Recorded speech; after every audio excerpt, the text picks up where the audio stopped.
오늘도 넘버입니다. 한 절 살펴봤지만은 41절 신도의 수가 3,000이나 되었더라.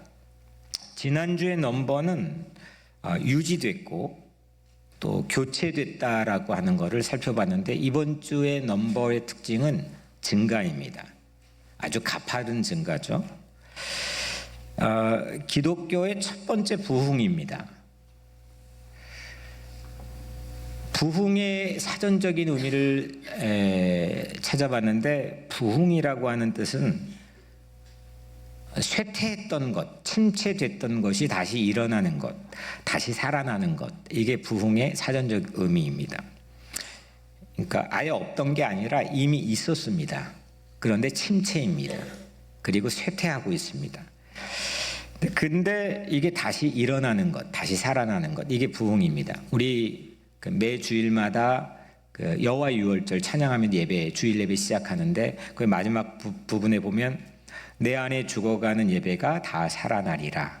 거기 보면 다 살아나리라. 그 영어의 오늘 번역해 보니까 revived. 그 부흥입니다. 부흥이라고 하는 건 죽어가는 예배, 또 죽어가는 내 삶의 형편, 죽어가는 삶의 동기, 죽어가는 활력, 이게 모두 다 다시 살아나는 것. 이게 부흥의 사전적 의미이기도 하고 또 성서에서 나타나는 의미이기도 합니다. 부흥 그 대표적인 말씀이 하박국 3장 2절이죠. 주의 일을 이 수년 내에 부흥케 하옵소서. 주의 일을 이 수년 내에 부흥케 하옵소서. 여기서 부흥의 히브리어 원어는 하예후인데, 이건 어떤 의미냐면 죽었습니다. 죽은 거나 다름이 없습니다. 죽은 거나 다름없는 거를 다시 살린다는 의미입니다. 그러니까 사전적인 의미나 또 성서에 나타나는 부흥이라는 의미나 거의 같은 거죠. 죽어가는 것, 침체된 것, 이제 사그러진 것, 꺼져가는 심지인 것, 이런 거 다시 살아나게 되는 것, 이게 부흥, 리바이벌입니다. 부흥을 우리는 오용할 때도 많습니다. 이게 기독교의 용어 중에서 참 많이 오용되는 경우가 있는 게 부흥입니다. 그래서 이 부흥이라는 단어의 의미들을 우리가 좀 먼저 살펴본 건데, 그냥 마냥 세력이 커지고 숫자가 많아지는 걸 우리가 부흥이라고 여기는 경향이 있기 때문입니다. 그런데 부흥은 단순히 세력이 커지고 또 숫자가 많아지고 이거를 꼭 부흥이라고만 생각하지 않고, 부흥은 죽어가는 침체에서 다시 살아나는 것, 이게 부흥입니다. 오늘 여러분들의 삶 가운데서 이 부흥이 일어나게 되기를 주 이름으로 축복합니다. 무엇보다 부흥을 향한 여러분들 기도를 하고 계십니까? 부흥을 향해서 갈망을 하고 있습니까? 먼저 오늘 이 메시지를 우리 함께 나누면서 하나님께서 내 마음속에 그 부흥을 향한 기도, 부흥을 향한 그 갈망이 우리 삶에 같이 있게 되기를 주의 이름으로 축복합니다. 근데 이게 꼭 숫자가 아니다. 부흥은 침체된 게 다시 팍 하고 용수철처럼 튀어 살아나는 거다라고 우리가 전제를 했지만, 그렇다고 숫자가 부흥에서 꼭 제외되지는 않습니다. 그러니까 부흥, 성서에서 부흥에 관련된 말씀들을 보면 공교롭게도 거의 이 숫자가 함께 동반되어 보고가 되고 있습니다. 오늘 말씀에는 신도가 몇 명이 증가됐죠? 3,000명이 증가됐습니다. 이 3,000명만 보면 그렇지만 그 전에 오늘 말씀 바로 직전에 부흥의 내용들이 있지만, 여튼 우리가 부인할 수 없는 명백한 사실은 이 부흥에 침체됐던, 사그라들었던 그 로마 식민지하에서 오랫동안 거의 자포자기 상태였던 이 사람들의 3,000명이 다시 살아나는 그런 부흥이 있었다는 겁니다. 두 번째 교회의 부흥은 이것도 베드로 설교 듣고 나서 역시 남자의 숫자가 5,000명이 증가했다는 겁니다. 부흥입니다. 사도행전 16장 5절에 보면은 여러 교회가 믿음이 더 굳건해지고 수가 날마다 늘어가니라. 여기도 교회의 수가 매일같이 증가했다는 겁니다. 그러니까 우리가 부인할 수 없는 것은 부흥의 참된 부흥의 내용이 뭐냐, 왜 부흥이냐, 부흥의 실제 모습은 뭐냐라고 하는 것을 우리가 먼저 부흥의 어떤 의미에서 살펴봤지만 부흥의 이야기가 성서에서 이야기되는 곳곳마다 여튼 이 숫자 넘버가 함께 보고되어 있다는 겁니다. 성서의 그 처음 부흥이라고 해도 과언이 아닌 아브라함에게 주신 약속, 하나님의 약속이 있죠. 그 아브라함에게 주신 하나님의 약속은 부흥입니다. 그 이민자로 살게 하신 하나님께서 약속을 주신 아브라함에게 주신 부흥은 별처럼, 모래처럼 셀 수 있어요, 없어요? 셀 수 없다는 겁니다. 그것처럼 자손의 수가 많아지게 하겠다. 이 부흥입니다. 이건 넘버입니다. 이게 침체기에 다시 일어나고 다시 뻘딱하고 다시 살아나고 이 사건, 이 부흥의 사건의 숫자가 더해져 있는 것을 우리가 성경 안에서 몇 군데만 살펴보았습니다. 여러분들은 이런 부흥을 여전히 갈망하고 있습니까? 그게 여러분들의 가정에서 일어나는 일이건 아니면 여러분들의 개인적 삶에서 일어나는 일이건 아니면 뭐 교회 안에서 좀 더 넓게 사회 안에서 일어나는 일이건 여러분들의 마음속에 오늘 하나님 보시기에 내 안에 부흥이 여전히 정말 간절하게 목마른 심정을 가지고 갈망하는 기도를 드리고 있느냐 이겁니다. 시대가 녹록하지가 않기 때문에 이 질문이 상당히 우리에게 중요합니다. 부흥을 아무나 누구나 구할 수 없는 시대에 우리는 살고 있습니다. 다 침체인데 이 부흥은 마치 좀 사치처럼 그렇게 보여지는 그런 시대 속에서 우리는 살고 있죠. 팬데믹 때 이렇게 목회자들 이렇게 만나게 되면 사람들이 저마다 마치 인사처럼 유행했던 말 가운데 잘 버티면 잘하는 것이라 이렇게 서로 마치 위안이었겠죠. 여기서 살아남고 버티면 된다는 겁니다. 근데 버티는 게 과연 부흥인가? 그냥 이렇게 이 어려운 상황이니까 그 상황 자체가 버티기를 이렇게 감싸줄 수 있는 아주 기묘한 요긴한 그 변명이 될 수 있는 건가? 그런 질문을 스스로 좀 가져본 적이 있습니다. 여러분들 부흥을 갈망하고 소망하는 힘이 멈춰버리면 거받는 문제가 발생합니다. 교회 공동체도 언제 문제가 발생하느냐?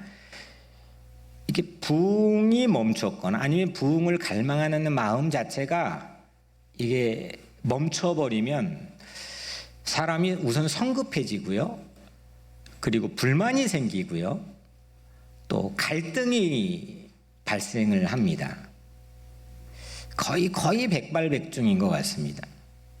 그래서 교회가 왜 힘든가에 대한 여러 가지 진단을 할 수 있겠지만 저는 시대 자체의 하나의 중요한 요인, 우리가 인간의 연약함이죠. 이게 부흥이 모든 걸 덮어버릴 수 있는 건데 더 원대한 어떤 뜻을 바라보고 진리를 향해서 갈 수 있는 건데 이게 딱 정체되고 침체되고 쇠퇴기에 접어들면 이건 여러분들의 가정도 마찬가지고 개인의 삶도 아니면 교회도 마찬가지입니다.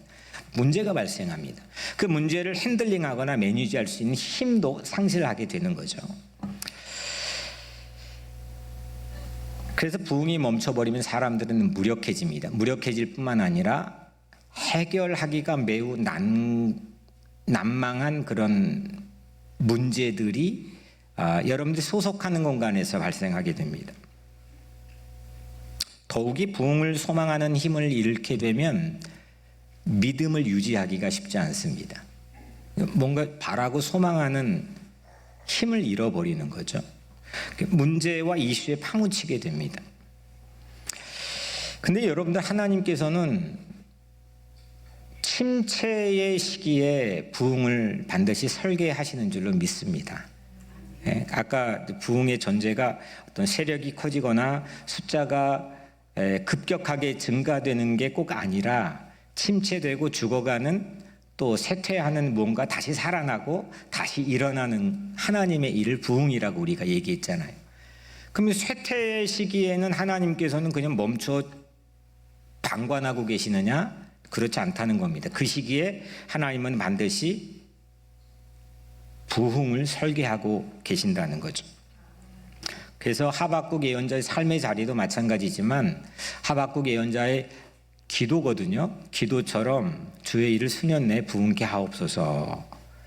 그런 기도가, 그런 갈망이 여러분들 각자의 다양한 삶의 자리가 있잖아요. 그 자리에서 다시 회복되게 되기를 주의 이름으로 축복합니다. 그래서 오늘 두 가지로 살펴볼 건데, 말씀의 제목 안에 또 지난주와 마찬가지로 담겨 있죠. 첫째는 부흥이고 둘째는 하나입니다. 먼저 첫 번째로 부흥입니다. 이 41절의 뒷부분이죠. 하반절에 있는 이날에 신도의 수가 3,000이나 더하더라. 이거는 명백한 부흥입니다. 기독교는 이렇게 부흥으로 시작했습니다. 근데 3,000명 증가가 왜 특이한가를 우리가 좀 살펴보겠습니다. 첫 번째로 3,000명의 실체는 유대인이었습니다. 유대인은 정말 바뀌기가 어려운 사람들입니다.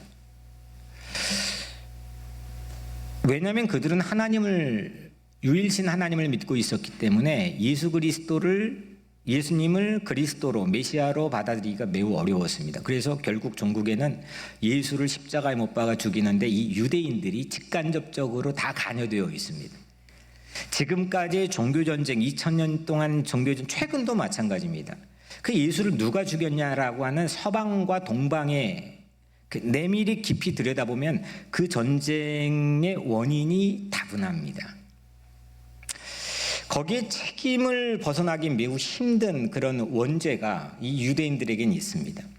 유대인들이 바뀌어지는 것은 지금도 어렵습니다. 그런데 그때는 아직 기독교의 체계가 당연히 갖춰져 있지 않고 형태도 없던 시절에 이 유대인들이 얼마 전에 자기들이 죽였던 그 예수를 믿는다는 것은 이거 정말 어려운 일입니다. 이 부흥, 오늘 이 3,000명이 증가되는 부흥에 불을 댕긴 사건이 베드로의 설교입니다. 오늘 바로 말씀 전에 베드로의 설교가 2장 전체에 담겨 있죠. 그 베드로의 설교의 첫 문장을 보면은 이렇게 시작합니다. 유대인들과 예루살렘에 사는 모든 사람들아, 이 일을 너희로 알게 할 것이니. 그게 예사로 들리지 않습니다.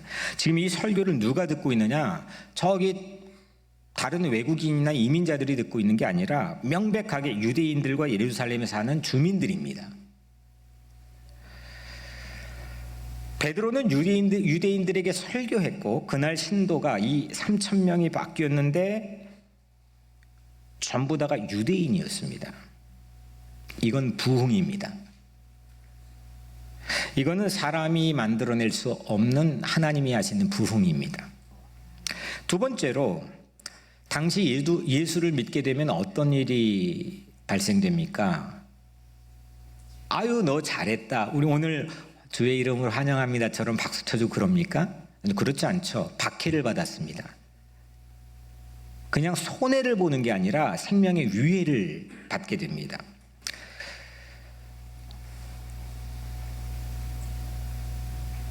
오늘 이 말씀 이후에 베드로와 요한, 사도들이죠. 베드로와 요한은 설교하다가 감옥에 갇히고 재판을 받는 일이 4장에서 일어나죠. 그리고 5장에서는 사도들이 전부 다가 투옥이 됩니다. 6장에서는 스데반이 잡혀가죠. 그리고 7장에 스데반이 돌에 맞아 순교합니다. 그 이후에는 야고보가 또 칼에 참수를 당해 순교하게 됩니다. 박해입니다. 대놓고 할 수 없는 일입니다. 이런 박해에도 베드로가 버젓이 공개적으로 예루살렘의 성전의 솔로몬 한 행각에서 버젓이 공개적으로 설교했습니다. 그리고 3,000명은 공개적으로 신자가 되었습니다.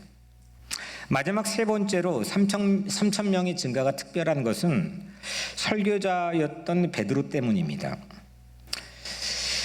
그는 자기의 삶의 터전이 갈릴리입니다. 저 북쪽에 촌사람 어부로 살았던 사람입니다. 근데 그 사람이 예루살렘에 설교합니다.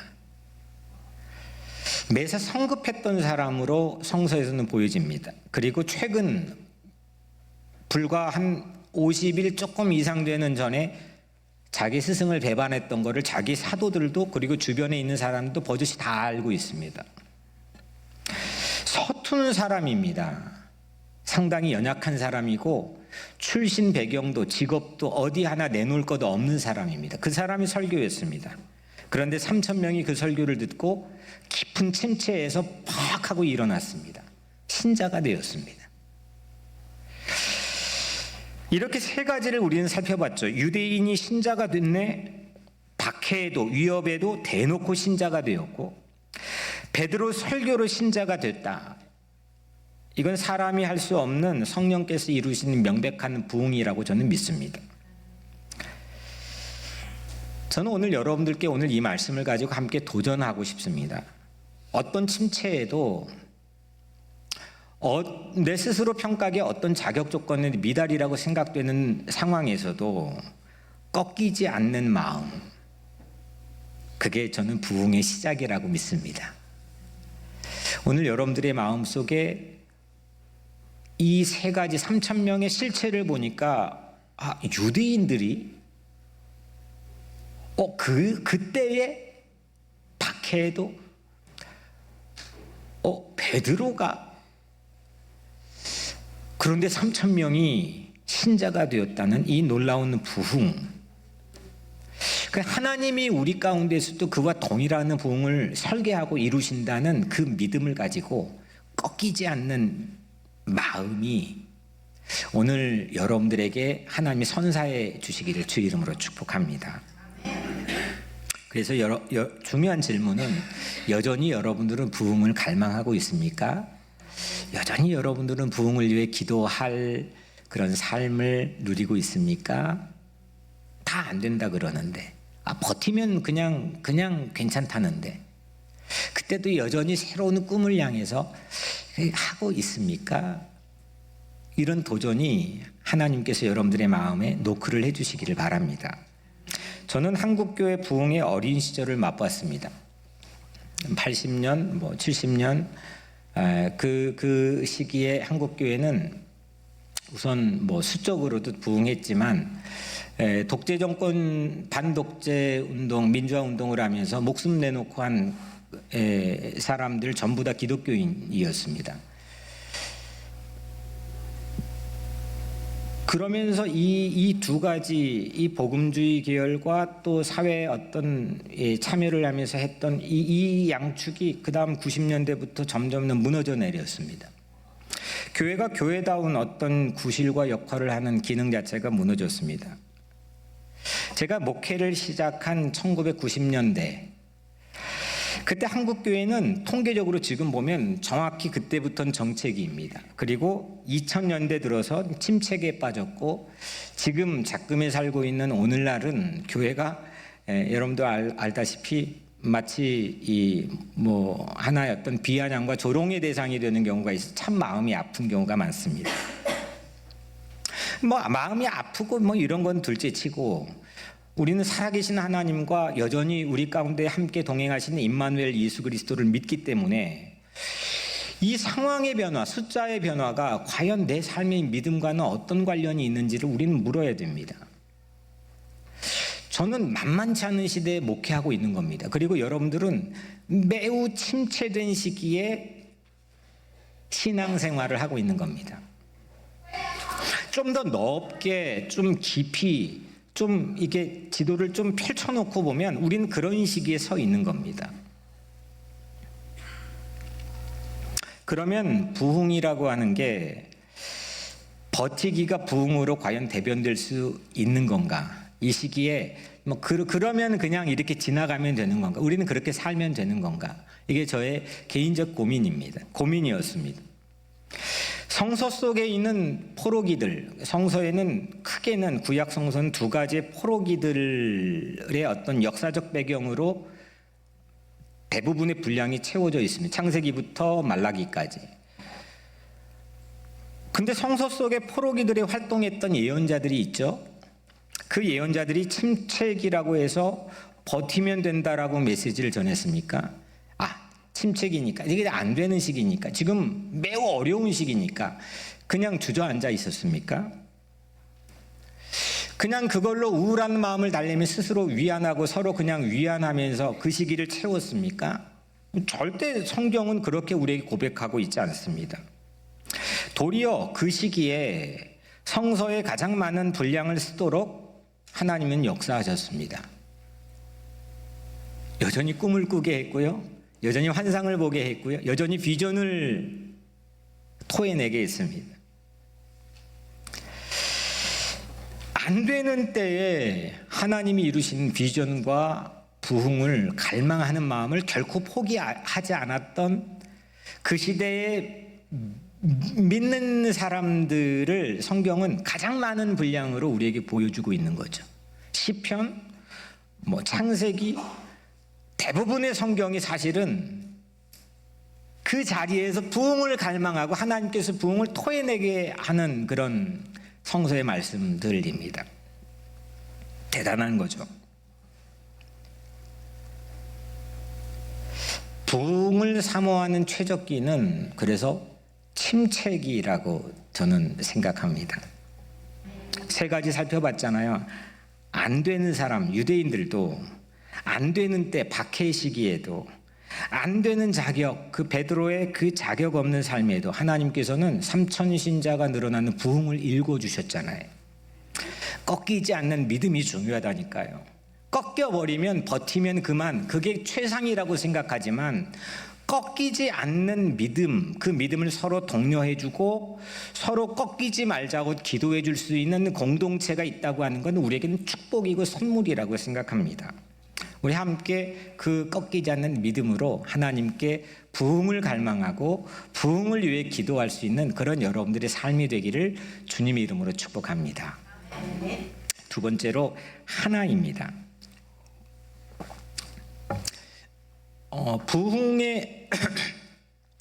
부흥의 오늘 이 한 절에서 부흥을 가장 잘 보여주는 41절에서 하반절 뒷문장을 살펴봤죠. 그날의 신도의 수가 3천이나 더하더라.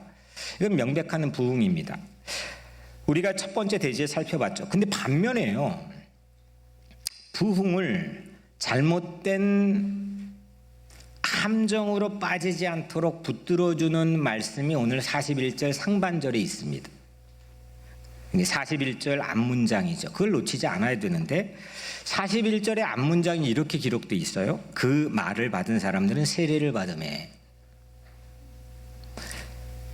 이게 우리를 이 3천이 자칫 함정이 될 수도 있는데 그 3천의 함정에서 우리를 구해내는 역할을 합니다. 왜냐하면 기독교는 이 숫자 마법에 빠져버리는 경험이 적지 않습니다. 숫자. 하나님 분명히 부흥을 일궈주시고 거기에는 숫자가, 넘버가 늘 들어가는데 그래 두 가지 경향이 생깁니다. 숫자를 아예 터부시 밀어내버리거나 우리 숫자 필요 없어 라고 생각하거나 아니면 숫자만 맹종하는 경향이 생깁니다.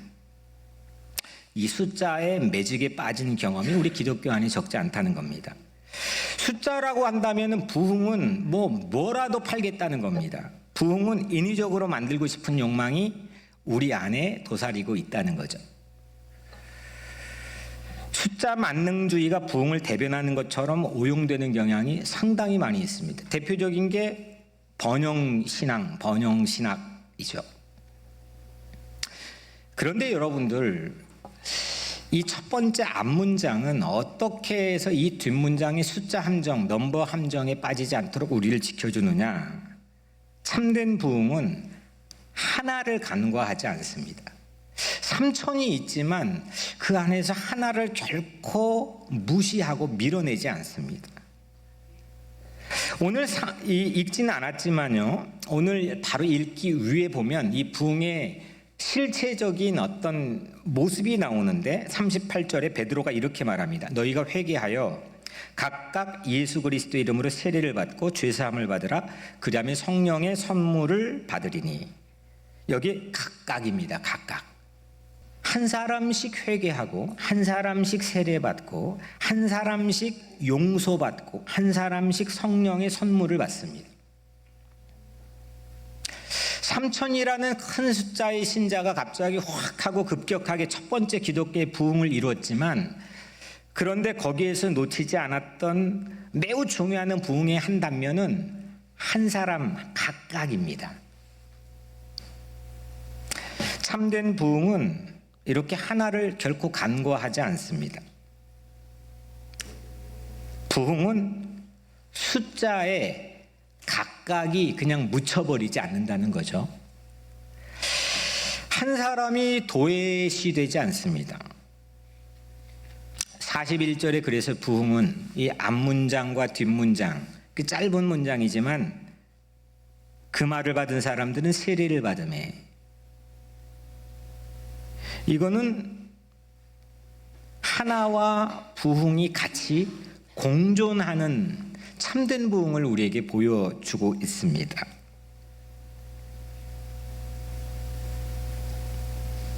이 참된 부흥을 저는 우리가 함께 갈망했으면 좋겠습니다.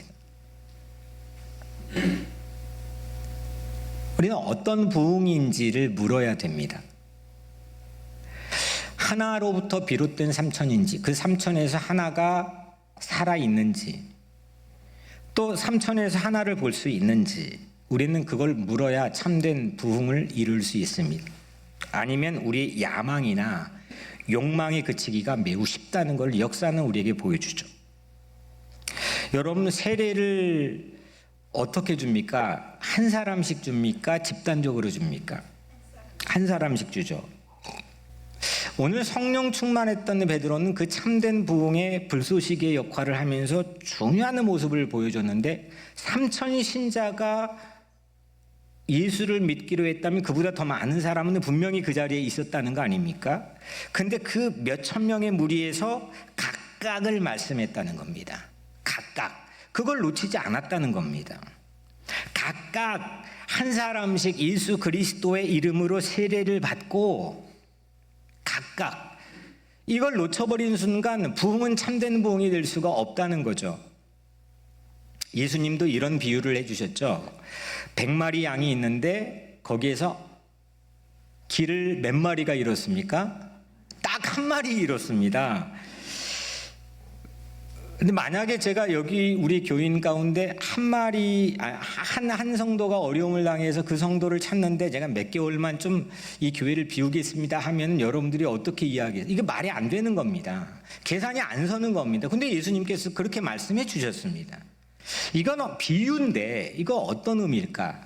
전체 무리에서 그 숫자가 아무리 많아도 3,000명이건 60만 명이건 아무리 많아도 거기에서 한 사람 가치를 놓치지 않는 게 기독교의 참된 부흥이라는 겁니다. 그리고 마태복음 25장에서도 예수님께서는 지극히 작은 자 한 사람에게 한 것이고 나에게 한 것이라 그랬잖아요. 그 지극히 작은 한 사람을 못 보는 순간 우리는 숫자의 함정에 빠져버릴 우려가 매우 많이 있다는 겁니다. 굶주리고 목마르고 나그네가 되고 헐벗고 병들고 감옥에 갇힌 그 지극히 작은 한 사람, 그 한 사람을 놓쳐버린 순간 우리는 10,000명 모이는 교회, 10만 명 모이는 교회, 큰 숫자가 있는 교회일지라도 그 허망한 겁니다. 부흥과는 거리가 점점 멀어진다는 거죠.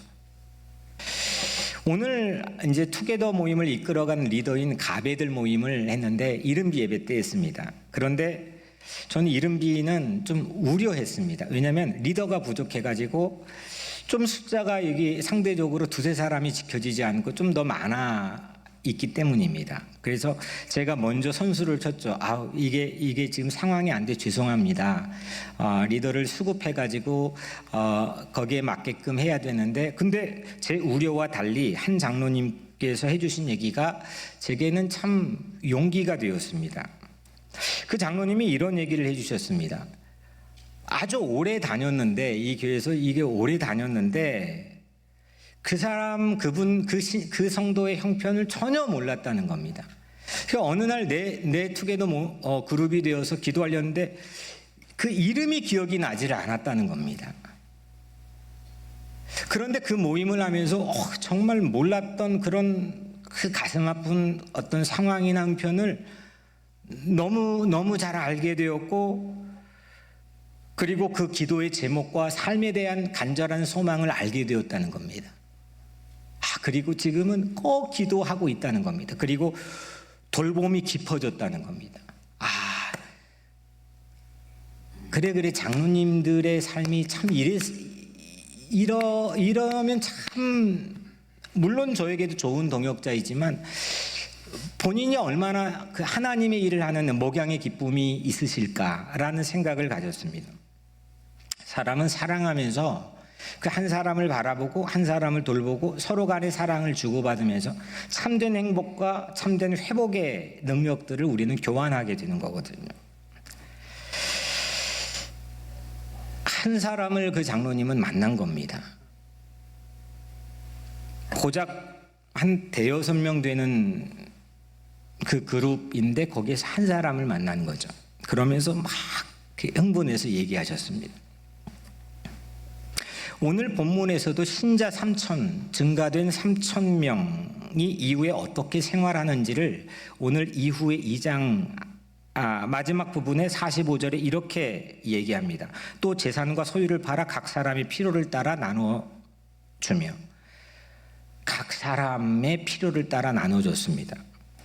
각각 세례받은 사람, 각각 회개한 사람, 각각 용서받은 사람, 각각 성령을 선물로 받은 사람은 역시 각 사람의 한 사람의 필요를 채워주었습니다. 여러분들이 가족에서도 마찬가지겠죠. 그거는 여러분들의 삶의 자리에 어떤 분야에서도 마찬가지겠죠. 내가 한 사람의 소중한 존재로 잊혀져 버리는 순간, 그건 매우 그 공간은 나와는 별로 관계가 느슨해지는 거죠. 내가 그 공간, 내 가정이든 직장이든 거기에서 내 삶의 존재가 매우 특별해지고 소중해지는 순간, 나는 거기에서 매우 활력 있는 그런 삶과 역할을 즐기게 되는 거죠. 그런 부흥, 하나와 부흥이 함께 공존하는 그런 부흥이 오늘 여러분들의 삶과 또 이 교회 공동체 안에서 함께 다시 살아나는 그런 역사가 있게 되기를 주의 이름으로 축복합니다. 근데 여러분들, 마지막으로 딜레마가 있습니다. 이 하나와 부흥이 같이 공존할 수 있는 걸까요?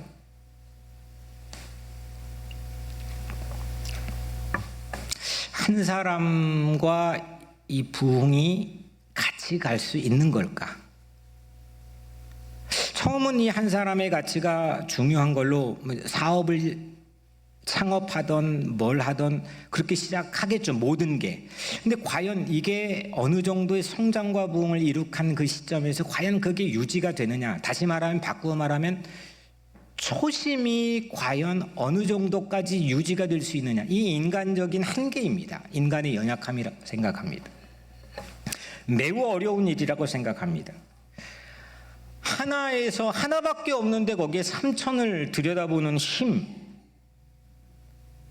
하나밖에 없는 그 사람 안에 3천을 그리는 그런 거룩한 상상력, 이건 매우 어렵고, 또 3천이 있는데 거기서 하나를 일일이 놓치지 않는 것, 이건 매우 어려운 일입니다.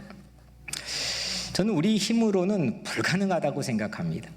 저도 목회하면서 정말 그 가치를 매우 소중하게 여기면서 우리가 매주 화요일날 교육자회의를 하는데, 교육자회의에서 거의 절반 가까이 시간을 먼저 처음 시작하자마자, 기도하고 시작하자마자 목양 한 사람 한 사람을 나눕니다.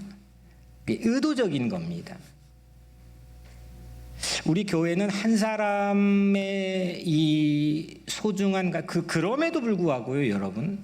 그 어떤 교회보다도 정말 놓치지 않아야지 생각하는데도 턱없이 부족할 때를 저는 개인적인 모습에 너무 많이 느낍니다.